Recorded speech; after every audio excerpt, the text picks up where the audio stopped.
Ladies and gentlemen, welcome to halftime. I am Coach Gene Clemons. You're probably going to hear a lot of wind. You're going to hear a lot of everything because it is windy out here. Wanted to come at halftime and give you my thoughts about the first half. And if I can, I'm going to try to block like where the wind's coming from, and hopefully you guys can hear me. Leave it in the comments if for some reason like you're just like the sound is just way too windy or whatever it is. And I'll try to do something about it. Got my Giants Cowabunga shirt on, by the way, if you didn't notice. I'll try to lift up so you can see it. This first half was a great defensive first half outside of a couple of mental lapses, right? And shout out to Wagner Charles. How you doing? Outside of a couple of mental lapses that, in my opinion, come just when you are not like locked in all the way or guys aren't doing what they need to do. Like outside of a couple mental lapses, this defense really came to play. Two things, I'm gonna get this out the way fast. Two things that I haven't like seeing enough of. There's not enough edge pressure consistently, which is allowing Dak Prescott to escape to his sides. That's where Dak Prescott wants to escape. Dak Prescott does not want to escape north and south. Lamar Jackson is a north-south escaper. He wants to get out because he wants to take off and run.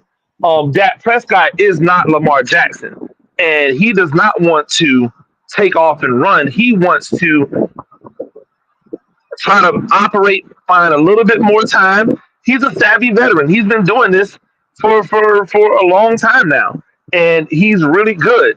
And so, like, I would love to see the edge rushers stay on the perimeter a little bit more. Too much movement onto the inside. That's the one thing. The other thing is I need better out of Deontay Banks. We need better production out of Banks as a coverage man, especially when he's being asked to play 1v1, right? When he's being asked to lock a guy down, he's got to be able to do better than what he's been able to do thus far. Or else in the second half, they're just going to continue to attack, right? That's what's going to happen. But outside of that, I really like the way this defense has played. They've been good against the run. They've been stout against the run. They haven't let up enough, but they've just let up a few big plays that have allowed the Giants to get the upper hand in the in the game. And so if they're able to, do better there, they'll be fine. Offensively, here's my issue. And it goes back to the stuff that I was talking about at the beginning of the season or before the season started. This offensive line is built to pass block. It's not built to run block. Most of the runs that you see that are successful runs for the Giants are runs where Devin Singletary and or whomever is in the game, they're able to make something happen. Like this isn't a situation where they are opening holes, for them, and because of it, they're getting run plays. These are individual people making plays in order to get things going. 14-6 is the halftime score. If we're being honest, it probably should have been 21-6. The Giants got a little bit lucky there with the holding call by the Cowboys, which is interesting because they got a holding call because Kayvon Thibodeau jumped off sides and then was able to get the rookie, their rookie left tackle, who's really good but still a rookie. He was able to get him to reach and grab. So you guys have to excuse me. It's really windy out here.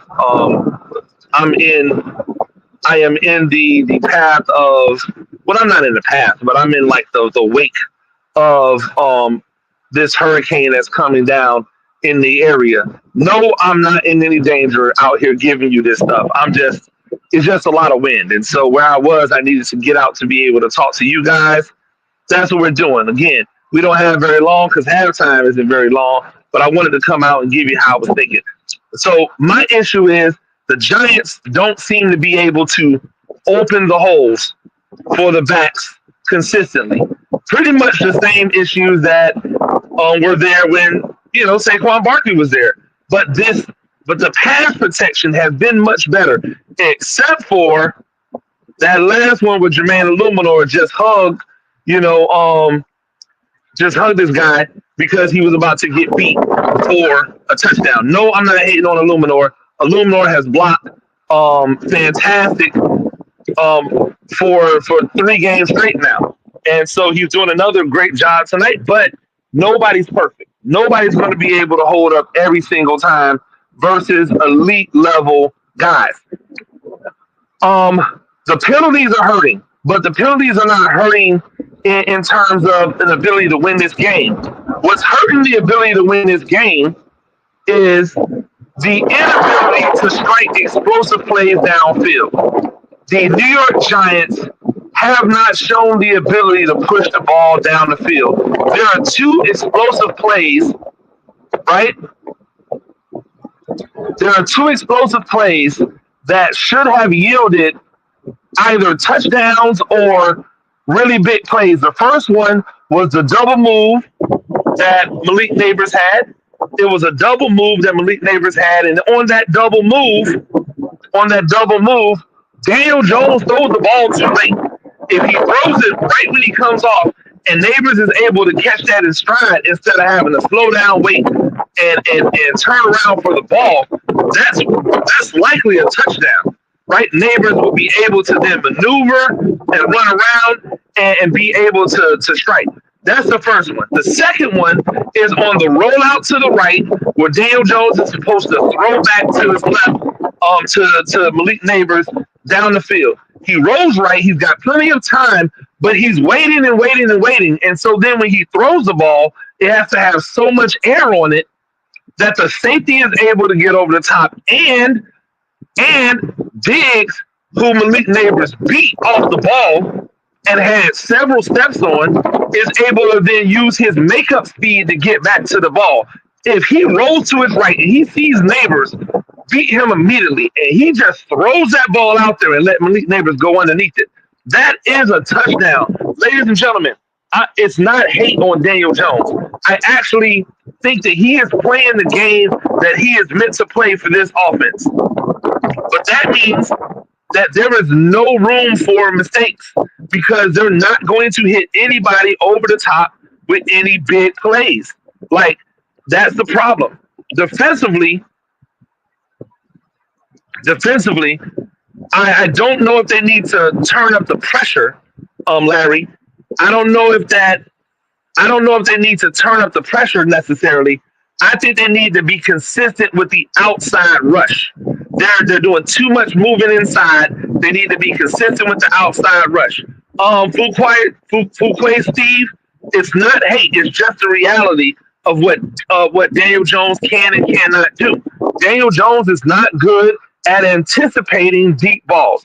If you go back to what my critique and my criticism has been of Daniel Jones for a very long time, is that he does not have a feel of anticipatory throws, especially when it comes to deep passes. It's not hate. I think he's playing a great game, but I think he's playing his game. And unfortunately, his game does not lend to a lot of explosive plays. It lends to a lot of completions and completions for big yards. But if those players aren't able to make any type of people miss, if they're not able to break anything long, then it's not going to yield the results that this team wants. I would say that Devin Singletary needs to rush for more yards, but Jay Mazzella 1, I would ask you, have you seen open holes for him to run in? On the fourth down that he was able to pick up, that was all him. There was no holes, and they ran it to the weak side. That means they ran it to the best dude, right? Their best run blocker, and still were not able to get any movement. That's a problem in my estimation. The offensive line has been great. They have been great in terms of pass protection, but they have not been good with run blocking, and that just has to be said, right? Um, and then I agree with Larry Thomas. He can't hit these guys in stride, and the problem is, or the reason he can't hit them in stride, is because he's not used to throwing the ball with anticipation. He's not used to throwing the ball in a way um, that allows the wide receiver to run underneath the ball.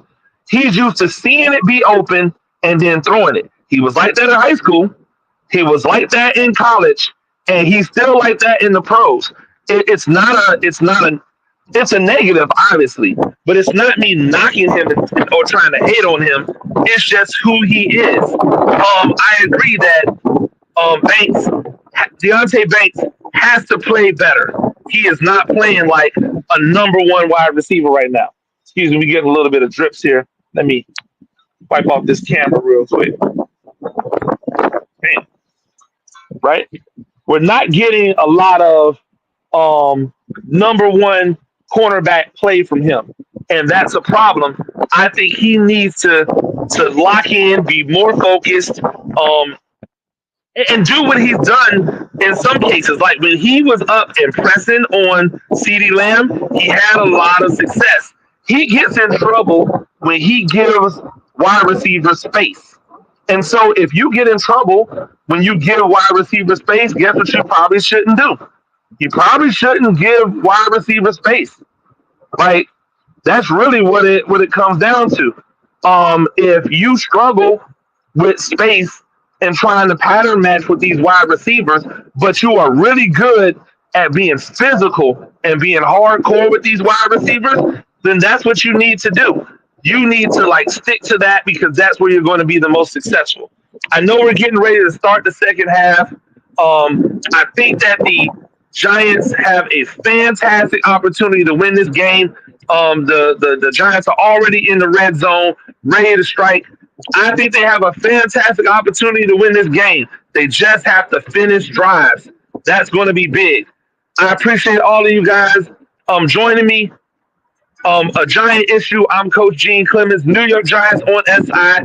Go ahead and hit that subscribe button. We're going to try to do this again next week during the game. I like it, maybe in a little bit more controlled environment. And until next time, go Big Blue. I'm Coach Gene Clemons, and I have a Giant issue.